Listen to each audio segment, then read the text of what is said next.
Today we're talking about the best build for Ed Getley, what weapons to carry, how to spend your F points, and more importantly, what I know a lot of you want to know, how good is the collector?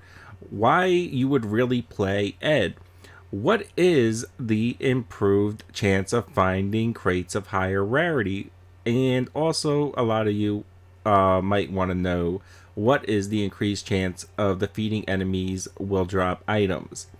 Now, I have some interesting information for you. So, you're not going to find a shit ton of legendaries, I'll tell you that. But it does increase the overall rarity of the chest on the board. It is highly likely that in every single game, pretty much, you're going to have at least 10 F points by the time you get the 3 map pieces. There's going to be a lot more rares, a decent amount of epics on the board, and generally, you're not always going to find it unless you search really hard. But it's very hard to go through a game where you actually search a moderate amount and not come across at least one legendary chest. So, it does increase the rarity of the chest. It seems to be somewhere around where it buffs all the other buffs for the character, somewhere maybe around 30%. Now, it's very hard to quantify that number through testing because there's so much RNG in it, but that is my guess that it's probably about a 30% increased chance to find a higher rarity chest. And it's probably going up one rarity from the rarity it would have been. Now, as far as the dropped items on defeated enemies, this actually seems to apply to the entire team. Not just the enemies we defeat.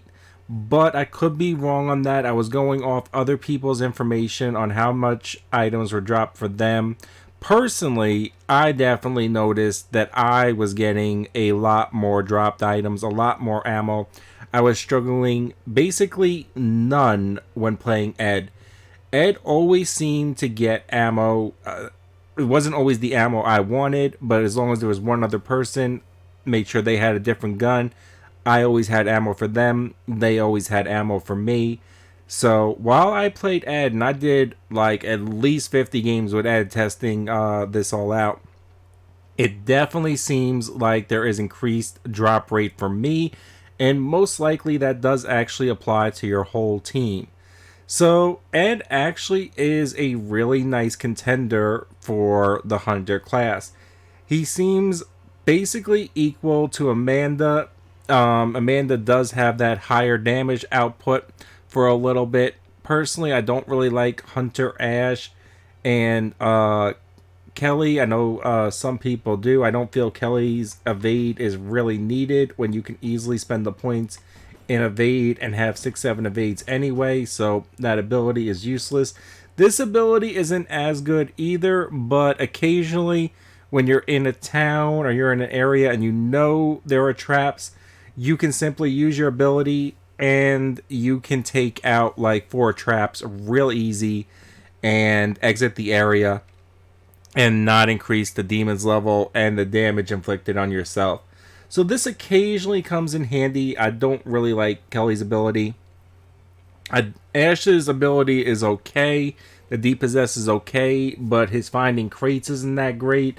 And his double barrel allows the demon to basically unload all his ammo really quick if you can't instantly depossess him. So I find that highly annoying. Personally, I'm leaning towards Amanda and Ed as my favorites. Kind of like them about equally. But let's get right into the build now that I provided you all that information. So there is a couple of things you can move around. We are going to be taking 4 in hollow points. We're going to be taking 1 in stomping power, 1 in firm grip, for no other reason really than to get the 4 in headshot damage. But we need balance more than we need dismemberment. This does help us a little bit with breaking possessed elites and bosses. So it does help towards the team to get that balance bar broken. Most likely, though, we are going to kill them before we break the balance bar, unless it's an elite possessed puppeteer. Generally, it's about the only enemy, but it does come in handy for them to break the balance bar and get that last shot real easy. So I have really been leaning towards going with the 7 evades over the 6 evades. You could very easily put one perk here and put two over there, or put one here and one here, and then go 1-1-3, or I mean 1-1-2. But that 7 evades, once you get that 5 stamina, is just so beast. Like, you can just dodge. Like, every boss can't touch you. Every possessed elite can't touch you. I'll just be backing up, pop them in the head, back up again. Once you start getting the hang up, and I got a video on hunter tactics, how to evade. Like, if you're not good evading with the hunter, go check that out on the channel. I'll even link it in the description.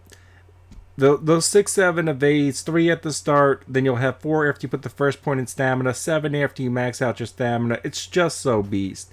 So generally we're attacking with the crossbow mid-range, but if we do get a boss, especially when they're pressing us and we gotta pop them in the head real quick and then back up, we want that 25% extra damage over occasionally getting 15% at 30 meters plus. Most of our shots aren't going to be 10 meters plus, 30 feet, 33 feet plus. So I've been kind of leaning towards weaning off that and going on higher on the stamina for the hunter class, and going just with deadly up close. And for Ed, because he does get the crossbow bonus, we are ideally looking for the crossbow, but because we got so much damage on the one shot, any one shot, the blunderbuss is also good. Double barrel isn't terrible because we easily get that. There's only 2 bullets, so we get that bonus on the second shot. But ideally, yes, we are looking for the crossbow, or the blunderbuss would be our top choice for weapons. So moving on to how to spend your perk points, it is going to be 5 in range, then 5 in stamina. Then it really doesn't matter. Then you're going to put your points in health and fear. He's going to have so much increased rarity on his chest. Like, you should at least be maxing out your ranged and stamina by the time you're like even searching for the third map piece. Most games definitely get those 10 points really quick with him. As far as his melee weapon, pickaxe, sword, anything with decent balance bar damage if you just want to slash a couple of times. But because the crossbow is a one-shot weapon, you're not most likely going to struggle much with ammo, because you do get the increased drop rate on enemies. And if you got one person giving you team ammo at all during the game, also picking up ammo for the team, and you swap with them, whatever gun they're using, you're not going to have a problem with ammo. Ammo is really not a big thing with him, which is really nice as well. And that is the best build for Ed Getley. Personally, I think he's tied with Amanda for best hunter. The question is, do you want a little more DPS in certain situations? And actually, she's about equal in DPS. Maybe she puts out a little more per second. But overall, they're about equal, in my opinion. They both have their pluses.